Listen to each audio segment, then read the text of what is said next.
Hey George, how are you, man? Tony, how are you? Thank you very much for having me on. No problem. Thank you. I know we've been trying to get to this for quite some time, Been a little but while. we we finally got to it, which I'm pretty excited about. Before we jump into things, you want to take a minute and kind of tell my listeners who you are, a little bit about you, and then we'll jump into the fun stuff. Absolutely. Yeah, so my name is George Tsitsonis. I'm a Greek American. I've been a freelance journalist for about 20 years or so, mostly focusing on soccer, but always kind of focusing on the Greek aspect of it, whether it's Greek league, national team, whatnot. I've been fortunate enough to have some of my work in, quite a few periodicals, magazines, websites over time. So, I've always been interested, as due to my heritage in the Greek game. So, there's always a lot of bad to report on it, but occasionally there's something good, and I like to point that out too to people. So, just been always loved. Have a huge passion for the game of soccer.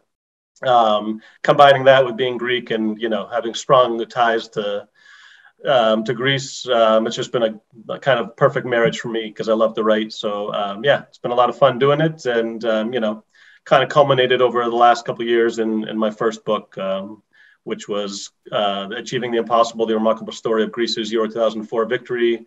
Anybody who was Greek at that time and was alive probably had heard about, or seen, the craziness that was going on back in the summer of '04 as Greece kind of shocked the world to win the Euro. So. What a summer, man! What Oh a man, summer! it was yeah, that was the magical summer, the Yeah, Olympics, the Euro to kind of set things up. It was just, we yeah, definitely hit the heights that summer. yeah. We'll jump into that in a sec, but is writing something you always had a love for?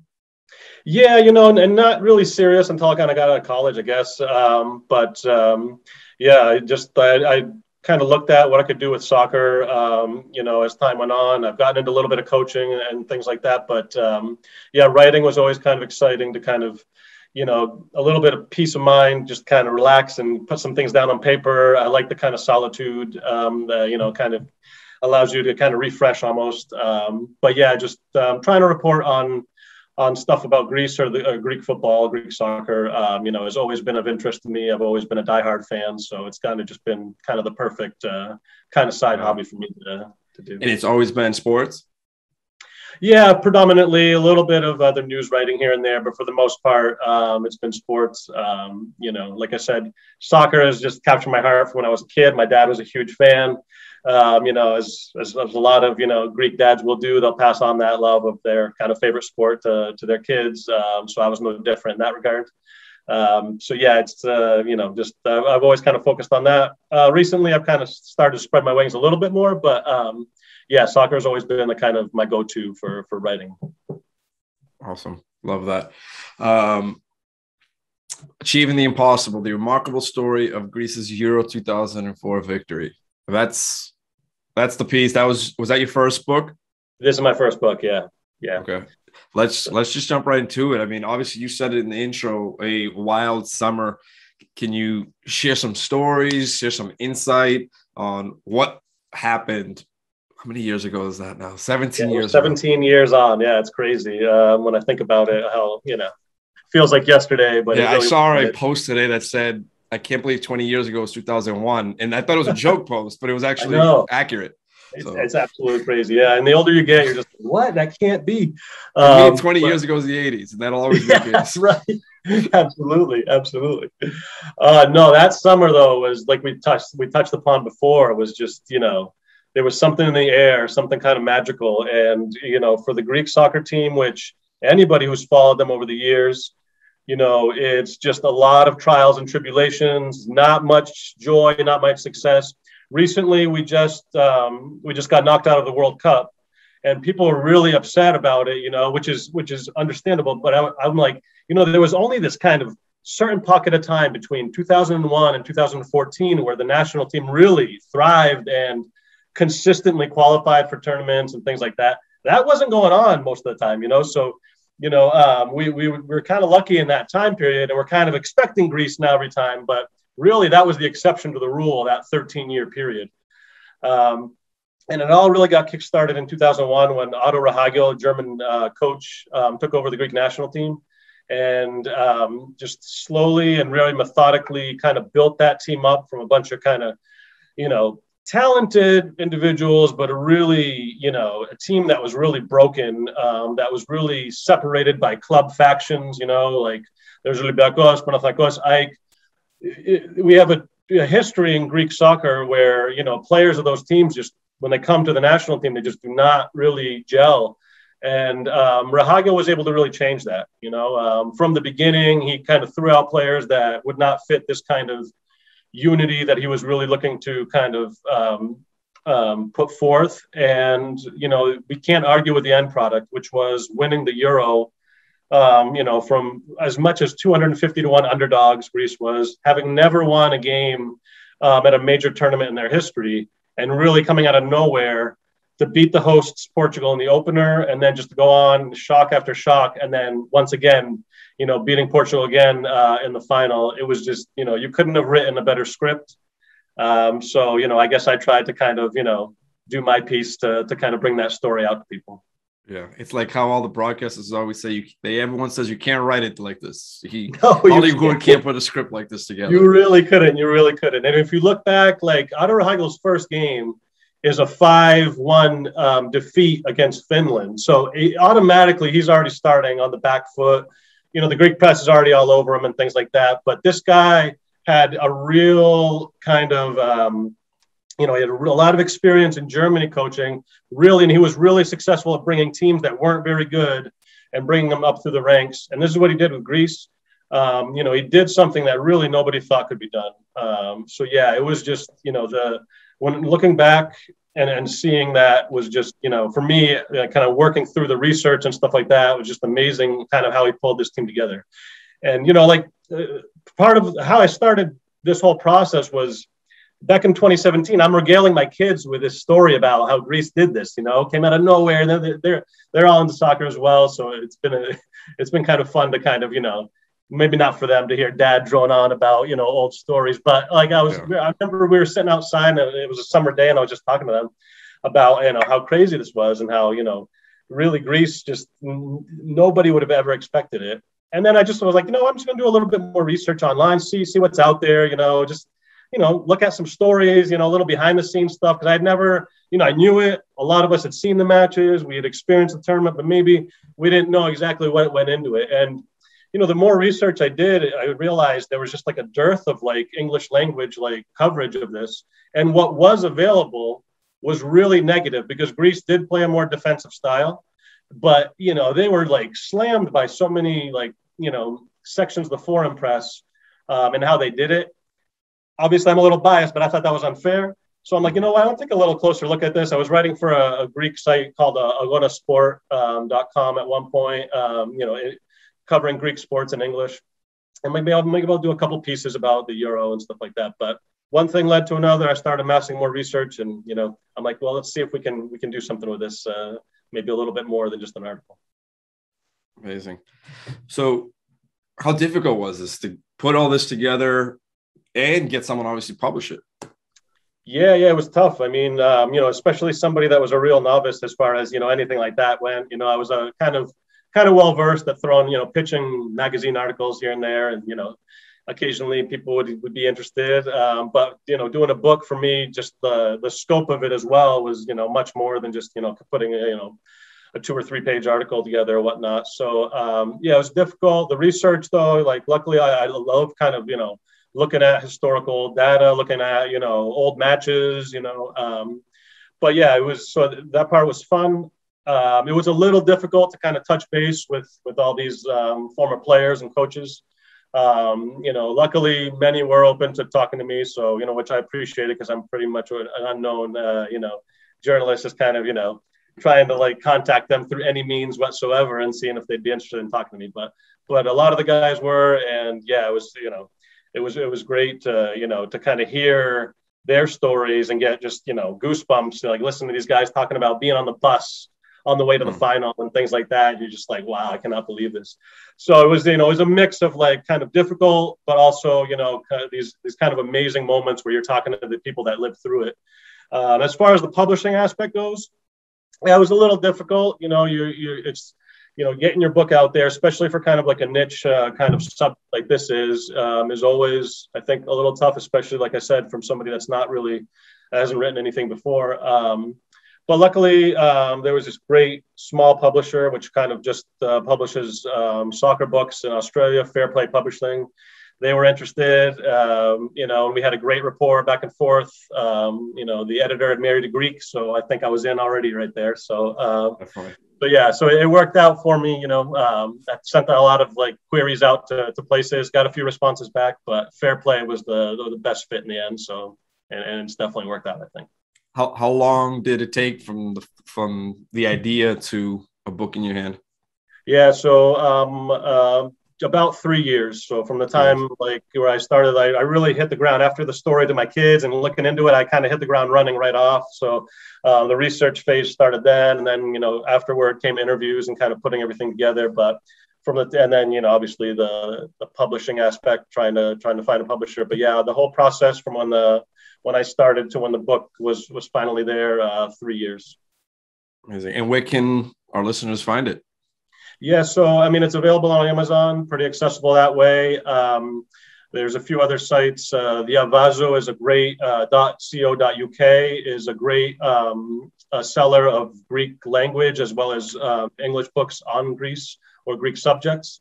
I've had a little bit of trouble trying to get into the Greek American community as far as retailers and things like that.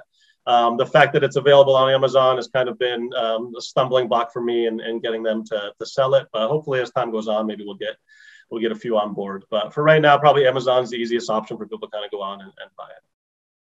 Amazing. All right. So you heard it there, guys. If you want this copy of Achieving the Possible, the remarkable story of the Greece's Euro 2004 victory, you can get it on Amazon. What has been the most fulfilling part of finishing this project? There's been a few different things. I think the thing for me that's been the most fulfilling is just, the fact that the story's out there. Like I said, when I was looking at it, early on, it was, boring Greeks, bore their way to victory. The headlines were all of that.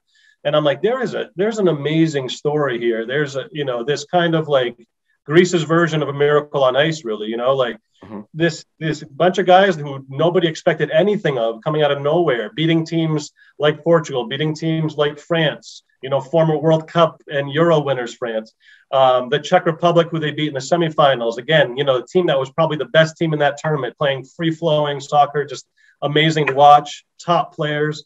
And Greece, our Greece, who had not really achieved anything, before at that level, just coming out of really nowhere, but it's also, I think it's just a great sporting story as well, even if you're not Greek, because it just shows that when you get a group of individuals together and they're family and they're really fighting for one another, really anything is possible. And I think, it could be a lesson that we all learn from how they approached that tournament and how they kind of built the team over time, and just relying on one another instead of, slamming each other or caring about what club team they were on.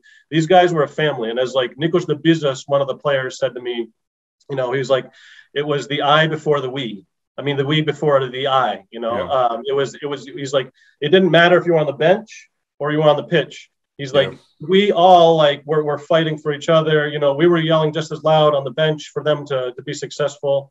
It's not something we really experienced, with a national team before, unfortunately, but, it did set a tone then for a decade of real success at international level. And I think just, knowing that there's a book now out there that somebody, that can read in English, I think for me is just fulfilling that the story is out there.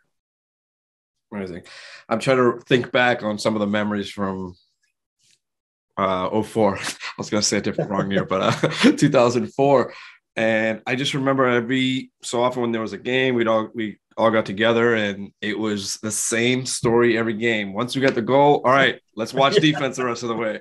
We get the goal, let's watch defense the rest of the way. And they would just grind it out. It's true. That was the team's strength. And Rahagil said before the tournament and in the lead up, he's like, we don't have world-class players. We have very good players, but we don't have world-class players. So we can't match up against these teams, and just kind of, go punch for punch.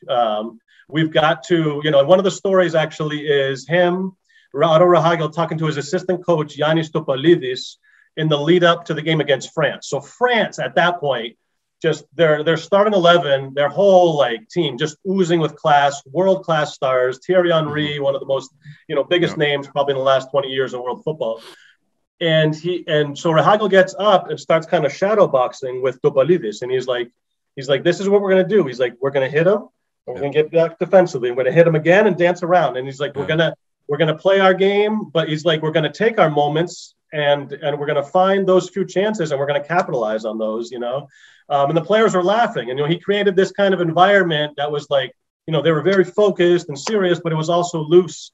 The pressure was off. Yeah. And, they went out and they beat France, and they really, at times outplayed them. And yeah, defensively, certainly, we all knew once we scored, we had that feeling that, we were not going to give it up. And it was just kind of like that time period where it was not going to give it up, but it also had the feeling we're not even going to attack anymore. Let's just sit back. No, we got what we needed. We got the goal. We got the as long as we can. No, I think everybody too has their stories. I remember like watching the final at my house with my whole family, just a whole bunch of people there, and just seeing like my grandparents who'd never ever watched a soccer game in their lives. Right. When Haristea scores, just everybody. I just remember my grandparents both jumping up in the air, like so excited. It was just something that one of those kind of few moments in time where you feel like everybody, every Greek, everybody across the diaspora, like, just was like united like through this team. So it was just the magical moments. I think stuff that I know I'll always keep my whole life. Yeah, I live in at the time I was living in Boston, and a bunch of us right after the game had ended on was July 4th. Yeah, July 4th. We headed into town, and there's a street called Newbury Street, Little Italy. And we had pulled up to Little is further up. But anyways, it was 2 SUVs, I want to say. And it was like, I don't know, 5 and 5 or 6 and 6. And it came to a red light or stop sign. And a few of my buddies got out of the car and brought a soccer ball and just started kicking around on the street. And people from like the tavernas and the restaurants are looking onto the street like, what's wrong with these people? Like half of them didn't know what was going on. And then there was probably half that knew, it's Greeks. Oh yeah. That's great. That's great. It's their day right now. It was just that time. We stopped traffic for about a good 30 minutes. Oh, I don't doubt it. I remember actually going to a New England Revolution game about 2 weeks after that and having my Greek jersey on, and somebody starts chanting "Siko Seko," and I turn around and I'm like, so it's me and this other guy, never met each other before in our lives, and we must have had like 300 people just looking at us like, what are you talking about? Chanting like, the chant that was really popular back then, during that tournament. So yeah, I think the stories are just, everybody was part of like alive then watching that tournament. It has just such amazing, doing the book as well. I'd heard from so many people, and it was just like, it brought a smile to my face every time. Cause like, whether you were in Australia, whether you were in Canada, whether you were wherever, everybody had kind of stories like, just like yours, or whatever. Yeah. So it's just. So in this book, will we find stories from? Obviously, we're going to find some from fans, players, or a mix of both. There'll be some. There'll definitely be more heavy on the players' side. You'll hear a lot of kind of little tidbits and things like that about what was going on in Greece at that time period. Some of the celebrations that were happening as the tournament went on in some of the places we just talked about. So yeah, we touch upon all that. But I really wanted to get kind of to the heart of what the players felt as they were going through this, and and some of the stories they had were just really, really cool. Just kind of amazing to hear. The people that kind of lived through this and what they had to say about it. So yeah, if you read through it, you'll definitely get a lot of that. That's amazing. All right, so Achieving the Impossible, the Euro story, 2004 victory. You can get on Amazon, just type in Achieving the Impossible, the remarkable story of Greece's Euro 2004 victory.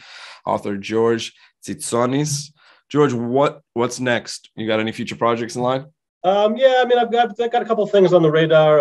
I just finished the first draft of a novel I'm putting together for my first kind of fictional work. So I kind of, I'm going to try something different and see how it went. So we'll see how things go. Touching upon a lot of Greek themes.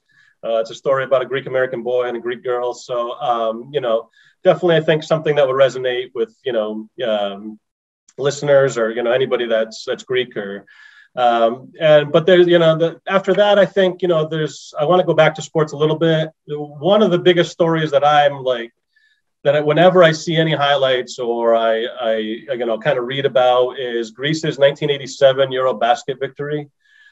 Which again there's not much in English about that. And if anybody has a chance, go on YouTube and watch. I don't know. I'll give a little spoiler alert right now. So if you don't listen to this next part, if you don't know what happened, but go on YouTube and watch the final against Russia. I mean, just the craziest game you've ever seen. And the story behind that and some of the little tidbits that I know make it so interesting. I think I want to put something together on that at some point, because I think it's kind of like a huge moment for basketball in Greece too, because the popularity of it just erupted after that with Galis and Yanakis and all those kind of players that became legends over time. So I think hopefully if the fiction goes well and we keep on going with the book thing, then hopefully that'll be the next kind of project. Love to hear that. No, you let me know on that, because I mean I like soccer, but I love basketball, so I'll definitely want to check that out. We got to bring the two sides. I know some people are kind of either or, but no, nothing against soccer. It's just growing up, I was just kind of pulled to basketball. No, understandable. Yeah.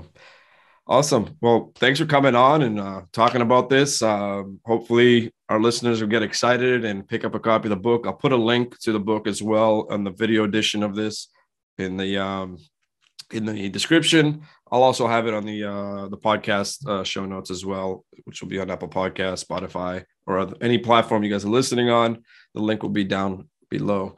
Is there anything else you want to get in there before we go? No, Tony, thank you very much for having me. It was a pleasure. I appreciate it. Love all the stuff you do. So appreciate that. You having me on. Thank you, George. And thank you guys for listening to Greece Chats. And we will talk to you again on the next episode.